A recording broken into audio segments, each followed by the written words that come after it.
Confession time, though my longtime listeners probably already know this. For years, I was a card-carrying, bona fide price hider. Yep, my numbers stayed off my website, and I convinced myself that it was strategy because everything I do is custom. But really, I was scared that the number would send somebody running before they ever even understood what they were getting from me, and I did not want to risk losing clients.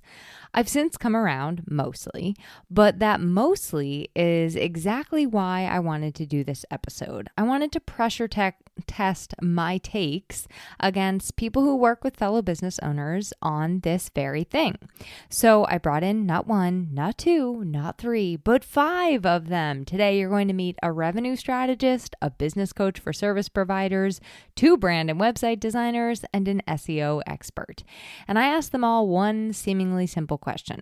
Should you put pricing on your website? Spoiler alert, they do not all agree, which is gonna be the fun part. Stick with me to the end because I will tell you exactly where I land, sum everything up for you, and I'm gonna give you a way to think about it and decide for yourself. Let's get into it. Welcome to Small Business Casual, the podcast for business owners building something sustainable, cozy, and tailored to their actual lives, not just their Google calendars. I'm your host, Emily Aborn, small business copywriter, lifelong learner, and Jeopardy contestant. From my sofa, of course. I'm here to walk alongside you as we make sense of the behind-the-scenes chaos and trade those stuffy business suits for our favorite slippers. Hi, I'm Jenny Belanger, owner of Jenny B Designs. We are a brand and website design studio, and I have been building websites for small businesses for over 20 years. I'm also the host of the podcast Website Design Made Simple. So over those 20 years, I have had this conversation more times than I can count. Should you put your pricing on your website? And my answer is yes. Full stop, yes. And here is why. Your website is working for you around the clock. It is talking to potential clients while you're at dinner, while you're sleeping, while you're living your life, while you're at the beach with your kids. And one of the most important jobs it has is to filter, to attract those right people, those right fit clients, and quietly send the wrong fit clients somewhere else. And when you hide your pricing, you're actually making that job a lot harder. Think about it from your client's side. They're researching, they're comparing, they're trying to figure out if you are even in the ballpark for their budget. And if they can't find a number anywhere, a lot of them will just move on. Not because they can't afford you, but because not knowing is friction.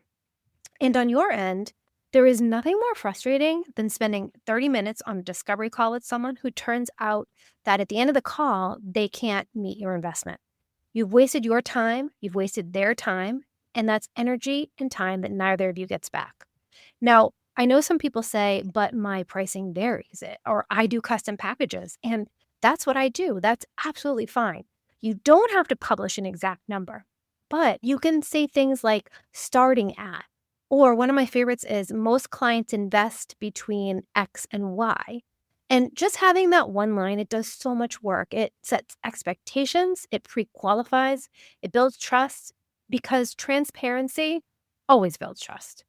So my final thought is your pricing isn't your secret weapon. It is information. And when you give people the information they need to make a good decision, the people that show up to talk to you, they will be ready. And it's more like a right fit call instead of a consultation call. They know the investment, and that first conversation becomes so much easier for both of you. So yes, please put your pricing on your website, or at least a range, and your future clients will thank you. And honestly, so will you. I'm Chantel Davis-Gray, and I work with do-good, feel-good businesses to create Squarespace websites and card decks that grow your impact and your income.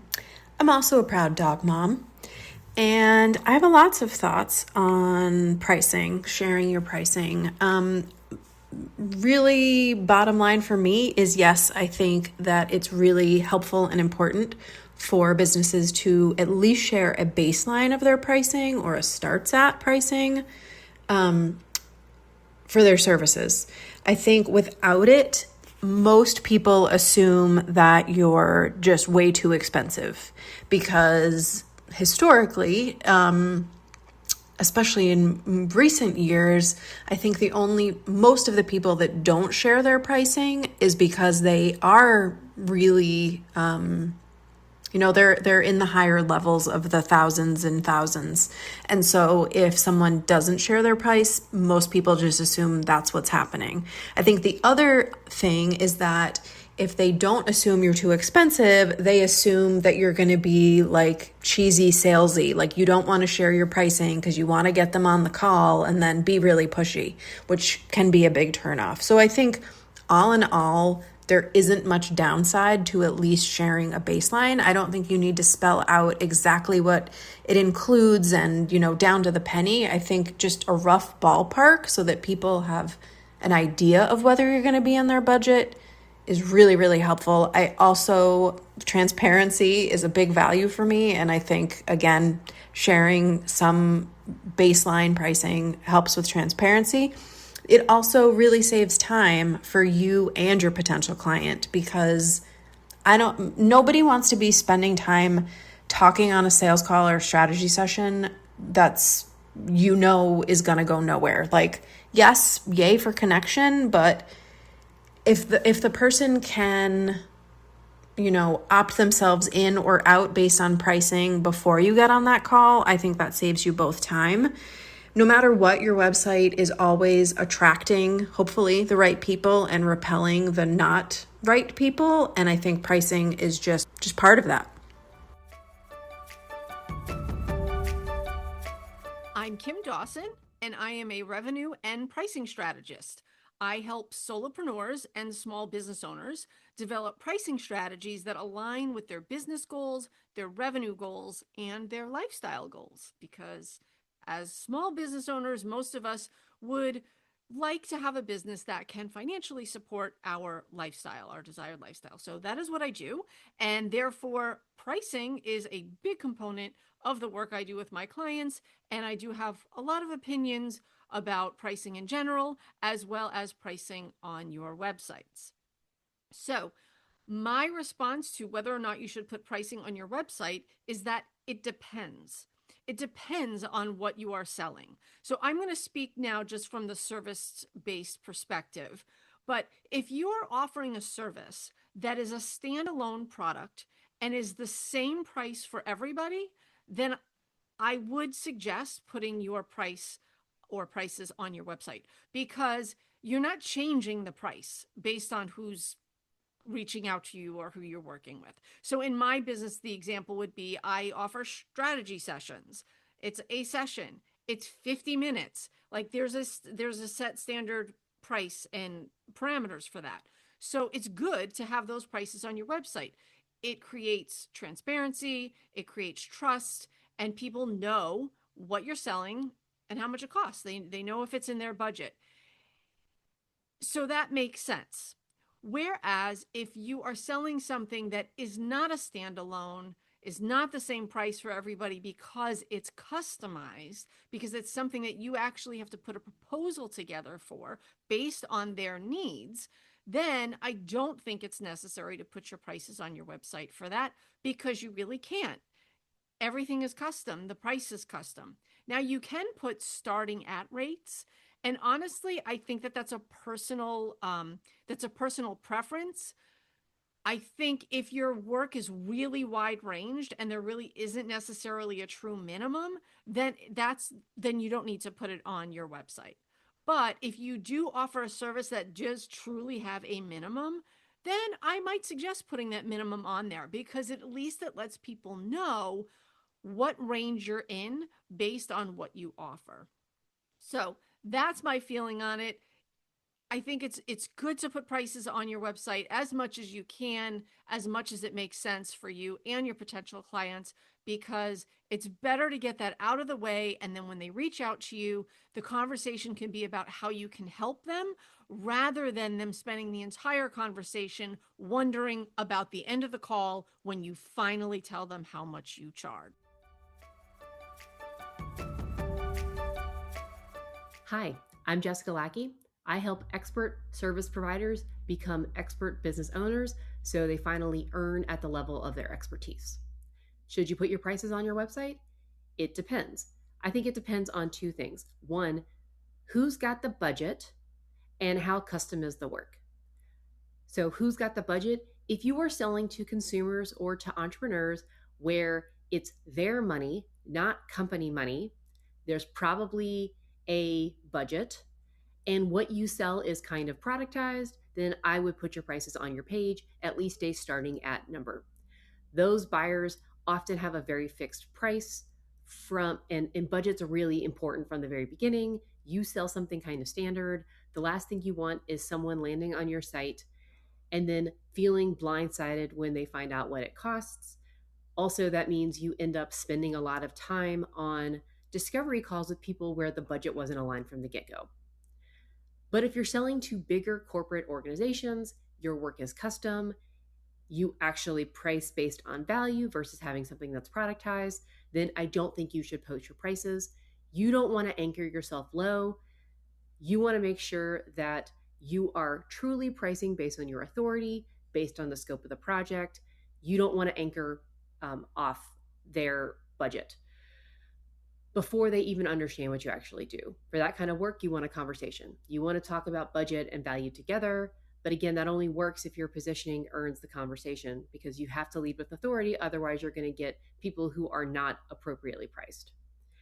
If most of your work is custom, you can still put a price on something small and productized, like a diagnostic or a prioritized audit, that does anchor your positioning in people's minds. If the diagnostic is $10,000, you will understand that the full work is much more expensive than that. So it does put you in the right category without having to lock yourself down for a specific productized service.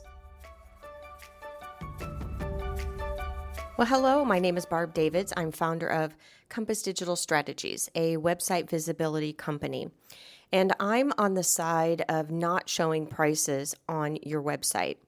Interestingly, in my world with organic, SEO, AI, whatever you want to call it now, AEO, GEO, in the terms of organic search, cost is one of the most common and most popular phrases for someone to look up services. What does it cost to do this? How much does a so-and-so cost? So having that information gives you more oomph in terms of organic, but there's ways that you can provide that information without actually stating your costs. So a couple reasons why I say I lean on the idea of not putting your prices on the website. One, it gives you the opportunity to have the quote face-to-face or the one-to-one time with the potential client.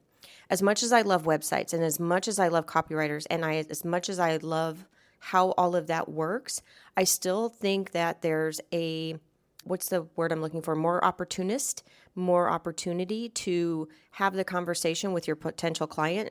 So not having the prices really gets them to want to call you.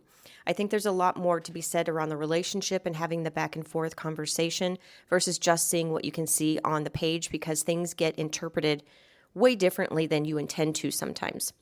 And I have an example of why it's better to not have pricing on the website, basically for service businesses, right?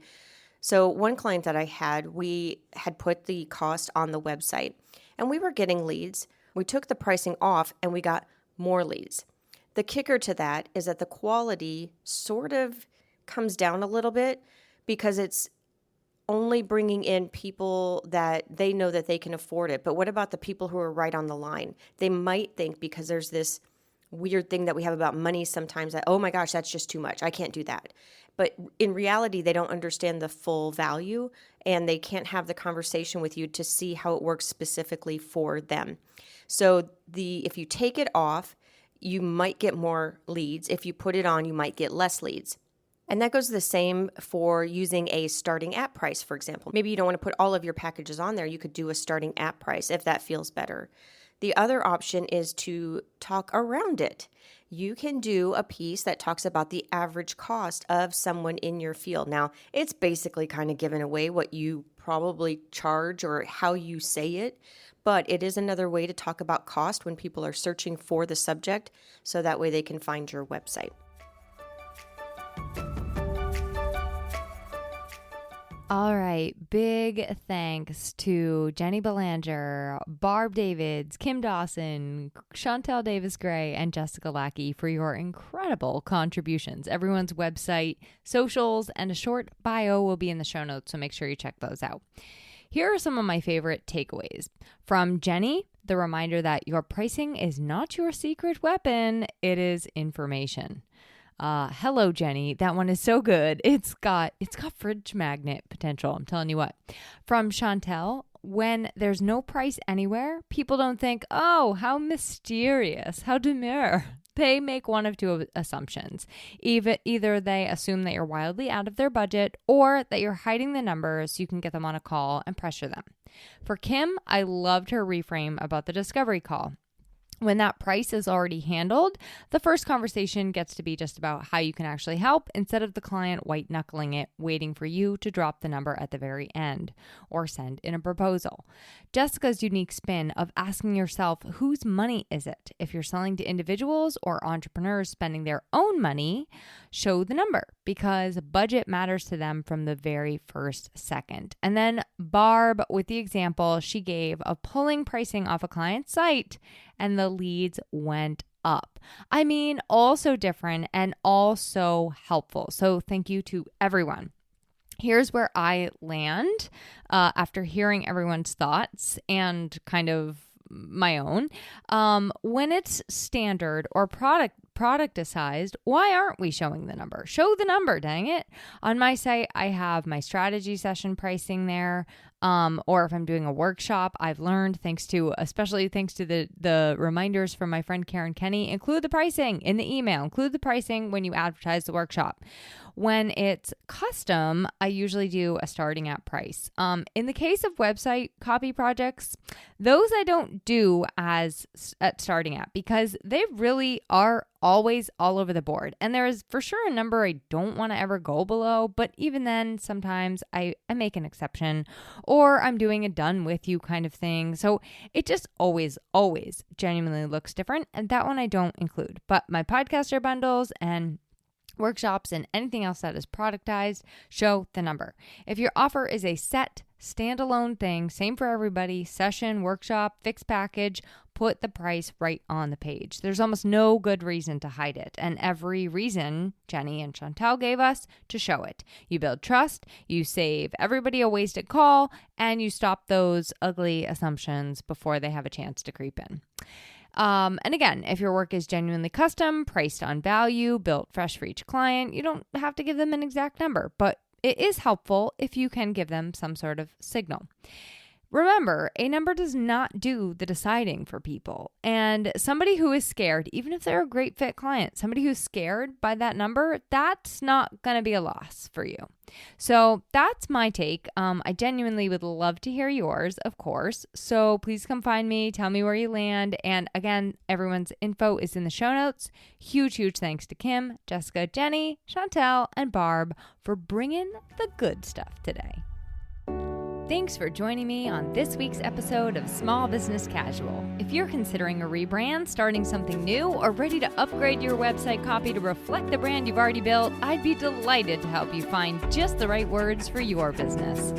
Reach out to me at emilyaborn.com and I would love to hear from you.